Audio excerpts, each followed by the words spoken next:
Hoje no Cartório Contemporâneo, conversamos com a doutora Larissa Prado. Conversamos com a doutora Patrícia sobre sua tese de doutoramento, crédito de carbono e SERP.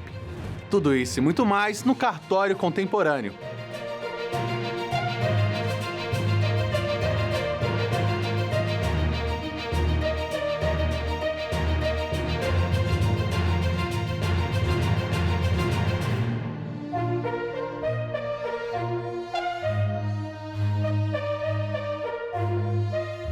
Conversamos com a doutora Larissa Prado, tabeliando o primeiro ofício de notas de Belém, no Pará, graduada em Direito pela UDF e mestre pelo IDP, para tirar algumas dúvidas da função cartorária.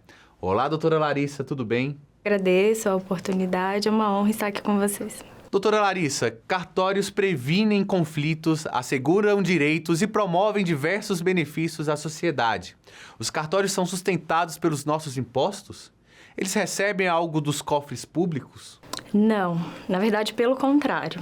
Os cartórios, eles não são sustentados pelos cofres públicos, pelo Estado, mas pelo contrário, o valor que é pago dos emolumentos, das taxas cartorárias, uma parcela deles é repassado para os estados. Então, muitas pessoas não sabem porque os cartórios exercem um serviço público e imaginam que são os impostos, que são os cofres públicos que pagam as atividades cartorárias por ser um serviço público. Mas conforme a Constituição Federal trouxe a previsão na Constituição de 88, no artigo 236, é um serviço público exercido em caráter privado e é uma delegação. Então, como que funciona? Os cartórios exercem esse serviço público por delegação e os valores, as custas que são pagas ao cartorário pela execução e prestação desse serviço público, ela é recebida no cartório e uma parcela dela é repassada a outras instituições, inclusive ao Tribunal de Justiça. Então, os cartórios não recebem nenhuma ajuda de custo, nenhum valor dos tribunais de justiça, dos impostos que são pagos pela população, mas pelo contrário, do que entra no cartório, uma parcela é repassada para outras instituições, inclusive para o Tribunal de Justiça. E sobre os impostos, os cartórios ajudam a fiscalizar a arrecadação desses impostos. Nós sabemos que, por exemplo, uma escritura pública de compra e venda é necessário o pagamento do imposto de transmissão de bens imóveis, do ITBI. E os cartorários, eles vão fiscalizar se houve o pagamento daquele ITBI para finalizar uma escritura. Então, é uma forma de arrecadar para o município em relação ao ITBI, porque só finaliza um ato se pago aquele ITBI. Muitas vezes também é no registro de imóveis, seja no notas, tabelionato de notas, seja no registro de imóveis, vai ter que acontecer o pagamento daquele imposto. Então, ele também ajuda nos casos de doação de inventário.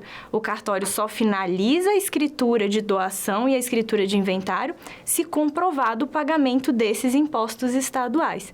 Então, os cartórios não recebem da arrecadação dos impostos, transferem uma parte do que é recebido dessas custas do cartório e também ajudam na fiscalização dessa cobrança de alguns impostos estaduais e municipais.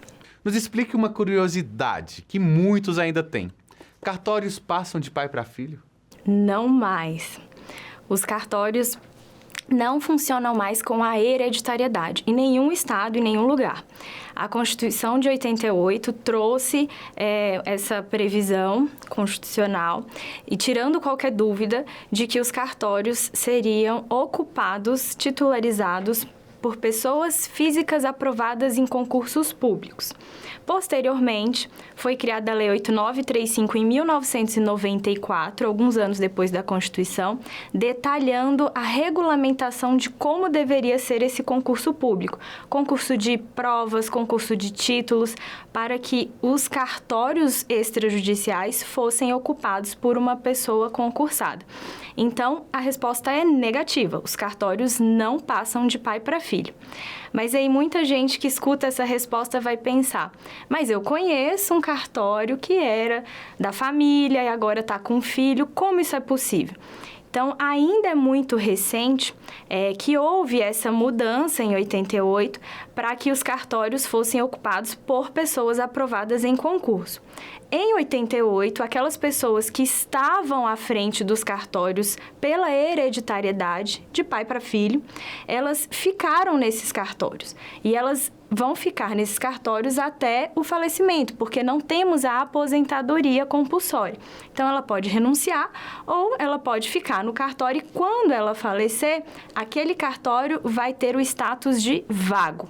Não vai para o filho daquela pessoa que não fez o concurso. Ele vai entrar no próximo concurso público daquele estado, porque o concurso de cartório é um concurso estadual para os cartórios vagos dentro daquele estado. Então, hoje, o cenário do Brasil há cartórios que possuem concursados, ou seja, saíram, faleceram, renunciaram as pessoas depois da Constituição de 88 e não entrou um parente, não entrou uma pessoa daquela família e houve um concurso público e aquele cartório foi para uma pessoa aprovada em concurso. Mas também temos cartórios hoje titularizados, providos com pessoas que estavam antes da Constituição de 88. E um outro cenário também que pode ocorrer é que, enquanto não terminado esse certame, o cartório não pode fechar. O cartório presta um serviço público, são atos da cidadania. Então, quem vai responder por aquele cartório quando falece o titular não pode passar mais para o filho dele e tem que esperar acabar um concurso. Aí o Tribunal de Justiça vai verificar quem é a pessoa mais apta para ficar lá, vai deixar o substituto mais antigo, vai nomear alguém do tribunal. Então, essa pessoa, ela fica de forma precária nesse cartório. É um interventor, é um interino, é uma pessoa que vai estar respondendo por aquele cartório, não aprovado em concurso público, mas de maneira temporária, até que aquele cartório vago vá para o edital do concurso público e entre uma pessoa concursada. Então, hoje, no cenário do Brasil, temos essa figura meio híbrida. Cartórios com pessoas que assumiram antes da Constituição de 88, cartório com pessoas que assumiram por concurso público e cartórios que estão vagos, aguardando que tenha um novo concurso para entrar um concursado. E daqui a alguns anos, alguns longos anos, a tendência diante dessa regulamentação constitucional do artigo 236 é que todos os cartórios do Brasil estejam assumidos por pessoas concursadas, como diz a Constituição Federal. Existem normas expedidas em âmbito nacional, estadual e municipal que regulamentam as atividades nos cartórios? Há conflito entre elas? Poderia dar algum exemplo?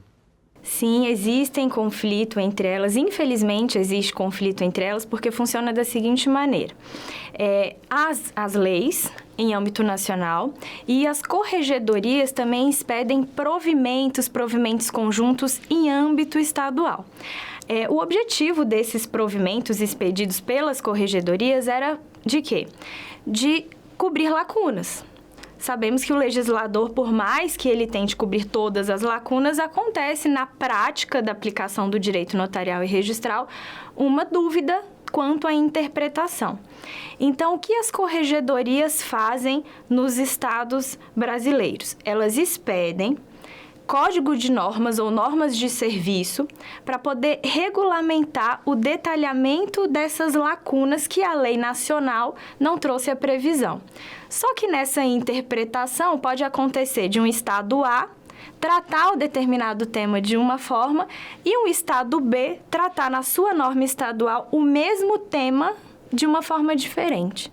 Então, infelizmente, é uma realidade que nós temos no Brasil, que quando não temos uma lei nacional que regulamenta determinada matéria de cartório, temos ali que nos debruçar sobre as normas estaduais quando elas tratam o assunto. Quando elas não tratam o assunto, é a interpretação do próprio titular de cartório, o que não deveria acontecer, pois tem o princípio da legalidade, que devemos seguir exatamente o que está expresso na norma, e aí acontecem essas divergências. Um exemplo, a medida provisória 10.085, recentemente convertida na lei 14.382, da metade do ano de 2022, ela definiu uma situação que até então tínhamos divergência, que era escritura pública declaratória de união estável, que as pessoas comparecem ao cartório e declaram que vivem em união estável.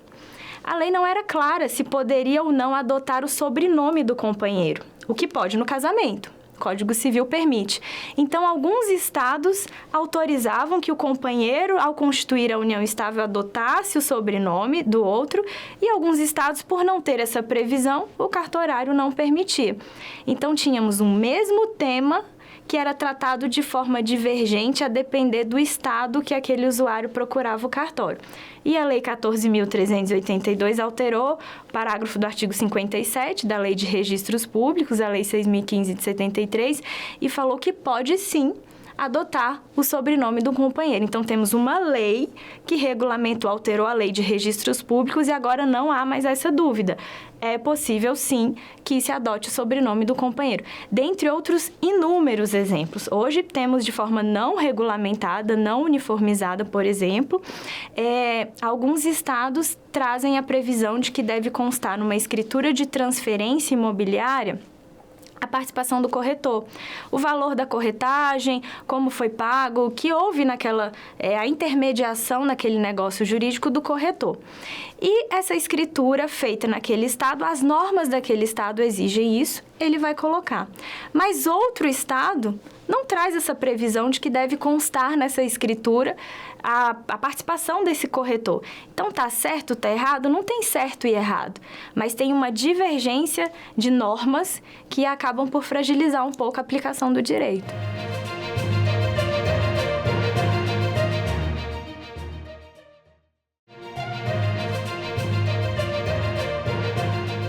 Mestre em Direito Público e especialista em titulação da propriedade, Direito Notarial e Registral e em Política Ambiental. Conversamos com ela sobre sua tese de doutoramento, Crédito de Carbono e SERP. Olá, doutora Patrícia, tudo bem? Seja bem-vindo ao Cartório Contemporâneo. Obrigada, Duda. É um prazer, uma satisfação imensa estar aqui com você hoje para falar desses temas tão importantes que você relacionou para conversar comigo. Doutora Patrícia, a senhora coordenou o grupo de estudos que deu origem à MP 1085, que se tornou a Lei 14.382 de 2022, a Lei do SERP. Pode nos contar como foi essa experiência? Quais eram os objetivos do grupo de estudos? Sente que a lei contemplou todas as questões levantadas? Duda, esse foi um trabalho extenso, super demandante, longo, profundo, mas foi muito produtivo. Quando o presidente Jair Bolsonaro iniciou seu governo, foram lançadas várias mensagens na imprensa provenientes não só do governo federal, mas também do Banco Central e de outros organismos do governo federal, no sentido de que havia interesse em promover uma desburocratização muito grande, melhorar a posição do Brasil no então relatório do InBusiness, que naquele momento era péssima, também lidar com as questões relacionadas ao home equity e ao mercado de garantias. Tudo isso estava diretamente relacionado à atividade do registro de imóveis. E por conta disso, nós nos aproximamos do governo para mostrar para o governo aquilo que os registros de imóveis já ofereciam para a população, inclusive em termos de serviços digitais, que pelo que nós percebíamos, não havia esse conhecimento por parte do governo, e também para mostrar para o governo quais eram aquelas modificações legislativas que poderiam e deveriam ser feitas, não só para desburocratizar os serviços registrais, mas também para proporcionar mais segurança jurídica e contribuir para a melhoria da posição do Brasil no relatório do InBusiness.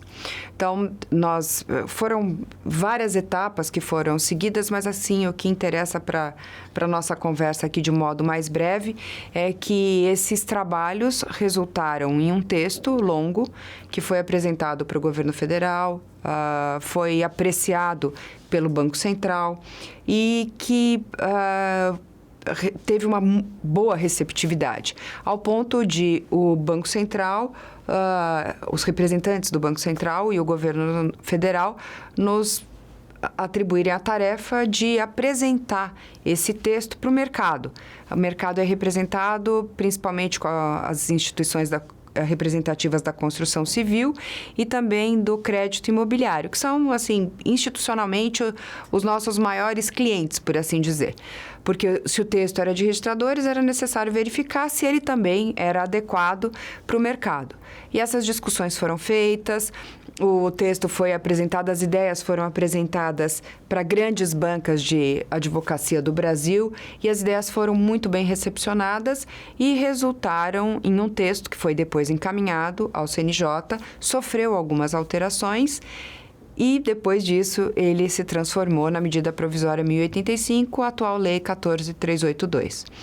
Nem todas as propostas que nós fizemos foram acolhidas, mas isso é normal, faz parte do processo democrático. Nós temos uma percepção peculiar do que precisa ser feito e não necessariamente essa impressão vai encontrar sempre acolhida no governo federal e no poder legislativo.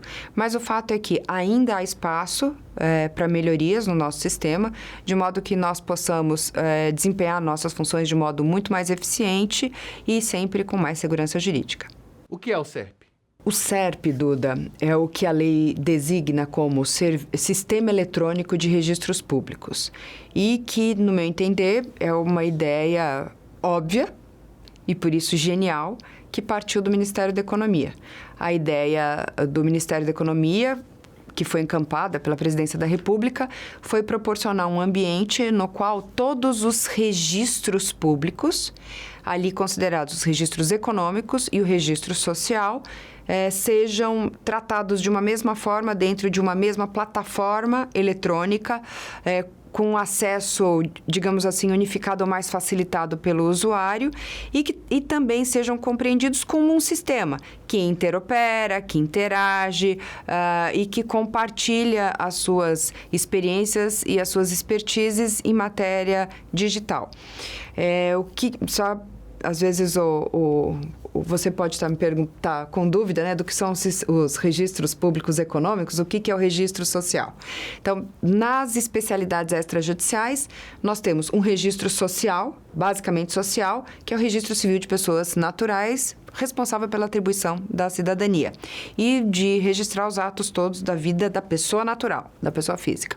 E nós temos, por outro lado, os registros econômicos, que são os que eu assim designo e que compreendem o registro de imóveis, o registro de títulos e documentos e o registro civil de pessoas jurídicas.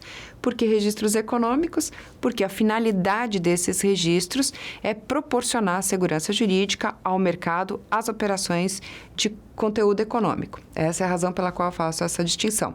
E da perspectiva do governo, e nossa mesmo, né? A gente faz essa autocrítica. O usuário, a gente percebe que o usuário do sistema registral não consegue, tem dificuldade mesmo de discriminar cada uma das especialidades. Para o usuário é tudo cartório, não é por acaso que o nosso programa aqui se chama Cartório Contemporâneo.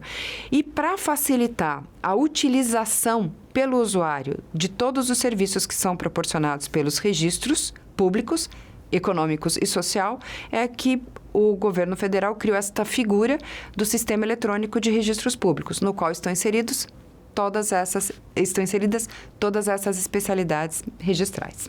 Qual a maior mudança que o SERP trouxe ao registro de imóveis? Bom, o SERP trouxe várias mudanças para o registro de imóveis, mas se eu puder sintetizar em umas 2 ou 3, eu diria o seguinte: a primeira coisa, a mais importante, o sistema que foi criado pela 1085, a Lei 14.382, ela incrementou muitíssimo o padrão de publicidade registral. Melhorou o padrão de publicidade registral, porque a lei criou algumas outras ferramentas e outros formatos de fornecimento de informação registral que nós não tínhamos antes na Lei de Registros Públicos, a Lei 6.015. E isto é um divisor de águas no sistema registral imobiliário e também no sistema de registro de títulos e documentos, porque não só em termos de publicidade, mas também especialmente no que diz respeito à onerosidade do serviço. Antes da Lei 14.382, se você tinha, por exemplo, num contrato 4 partes, cada uma morando em uma cidade diferente, você tinha que pegar o mesmo contrato e registrá-lo no domicílio de cada uma dessas partes. Hoje, pela lei, você registra esse contrato no lugar que é óbvio, que é o domicílio do devedor e do garantidor e ponto. Então, isso já é um avanço muito grande. Mas a Lei 14.382 encampou uma prática que nós já tínhamos no estado de São Paulo, que era a utilização dos documentos eletrônicos com dados estruturados. Na verdade, só no estado de São Paulo não, porque nós já tínhamos o Penhor Online, que é a forma de comunicação eletrônica dos registros com o Poder Judiciário e também com a Central Nacional de Indisponibilidade, que é essa plataforma por meio do qual o Poder Judiciário e todos os organismos administrativos responsáveis pela decretação de indisponibilidade patrimonial encaminham para os registros de imóveis as informações relacionadas a essas indisponibilidades.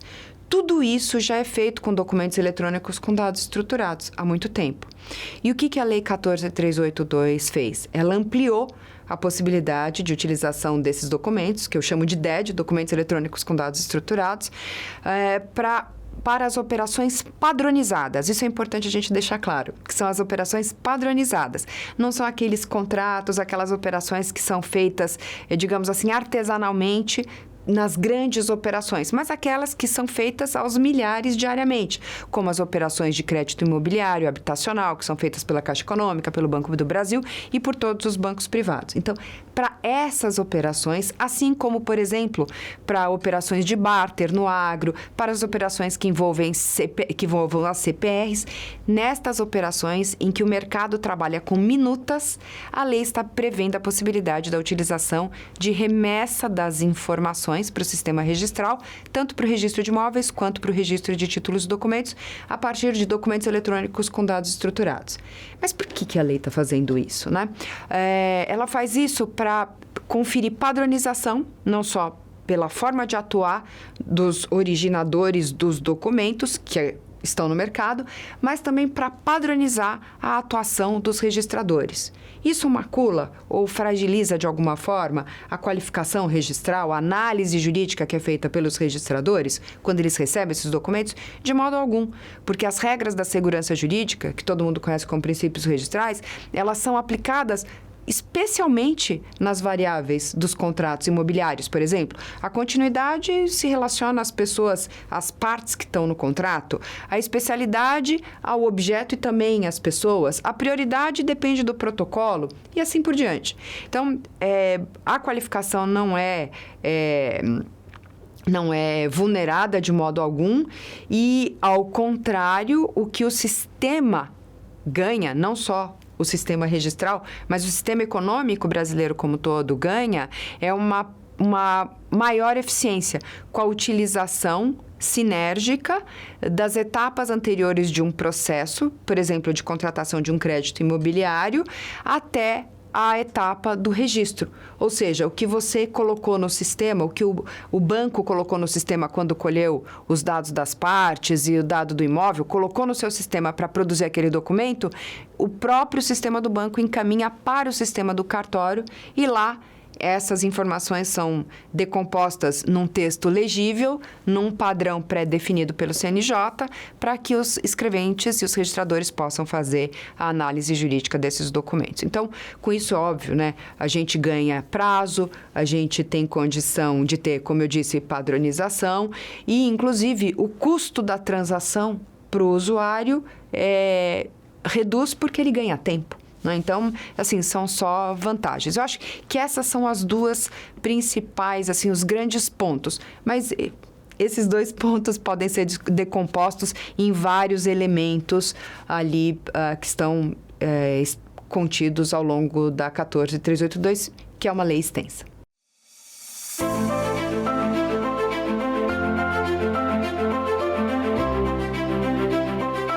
Na Amazônia, a maior floresta tropical do mundo, cada dia é um desafio.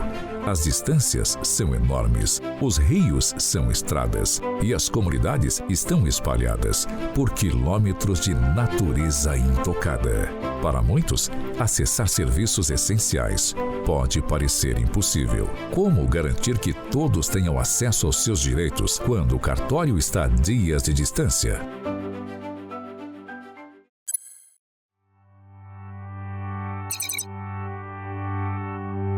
Há mais de 2 décadas, a Associação dos Notários e Registradores do Estado do Amazonas, ANOREG-AM, trabalha firme, auxiliando os cartórios a enfrentarem esse desafio diariamente. Fundada em 1999, somos a maior entidade no estado do Amazonas que representa os notários e registradores. Nós acreditamos que, através da inovação e tecnologia, os serviços extrajudiciais se tornam mais acessíveis, seja para cartórios de registro civil, de registro de imóveis, de notas, de protesto, de registro de títulos e documentos ou de registro de contratos marítimos.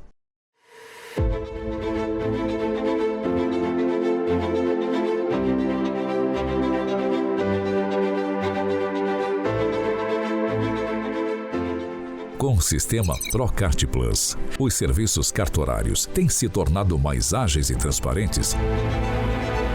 Com o aplicativo Selo Eletrônico Amazonas, a autenticidade dos atos notariais e registrais pode ser conferida, evitando fraudes e falsificações. E com o projeto Cartórios Conectados, até os cartórios das comunidades mais remotas têm acesso à internet de alta velocidade. Com o projeto ANOREG-AM 1000 para associados, contribuímos para a modernização da estrutura dos cartórios do interior. E com o projeto Luz da Cidadania, garantimos que os serviços não sejam interrompidos por falta de energia. Cada registro é uma história. Cada documento é um passo rumo à cidadania plena. Desde o nascimento até a compra da casa própria, nossos serviços estão presentes em diversos momentos.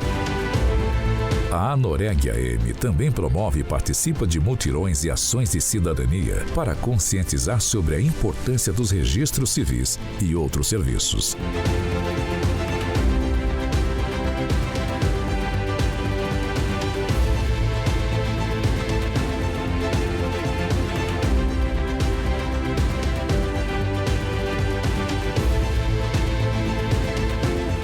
Valorizamos o papel social das serventias e trabalhamos para fortalecer a confiança da sociedade nos serviços extrajudiciais de excelência.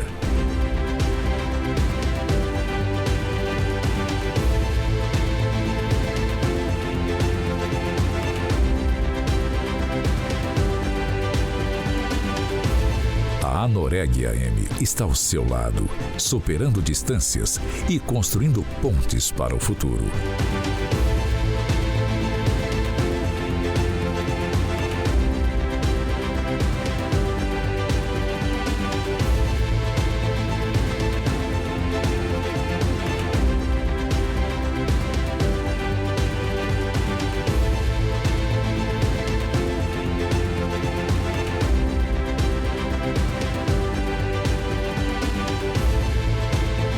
Associação dos Notários e Registradores do Estado do Amazonas.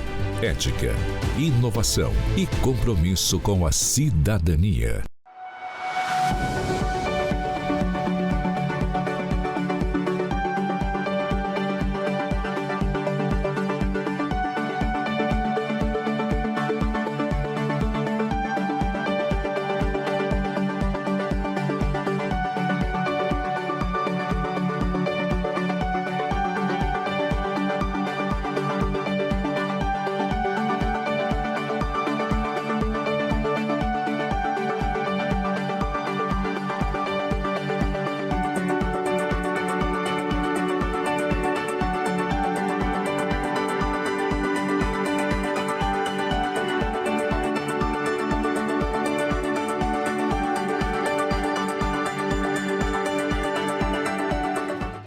Gostou do programa de hoje? Você pode revê-lo por completo no canal do YouTube da Confederação Nacional dos Notários e Registradores. Siga a gente em nossas redes sociais. Eu sou Eduardo Meireles e te vejo aqui semana que vem na TV Justiça.